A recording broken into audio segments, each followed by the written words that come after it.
এই দেখো বন্ধুরা, কালকে যে আমরা মেলায় গিয়েছিলাম, মেলায় গিয়ে এটা কিনেছি। এই যে ওয়াটারমেলন, তরমুজের একটা ফালি। আর তারপরে দেখো এটা কিনেছি ঢ্যাঁড়স,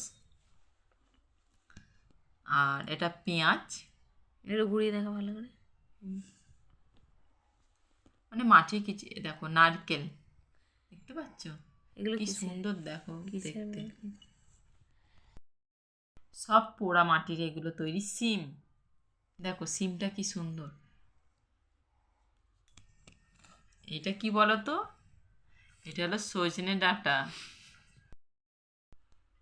এই দেখো এটা হলো কাঁচকলা, দেখতে পাচ্ছ কাঁচকলাটা? এই দেখো, এই দেখো বেগুন। সব এগুলো পোড়া মাটি দেখে মানে হচ্ছে পটল। এটা হচ্ছে আম। একটা জিনিস দেখো কি সুন্দর,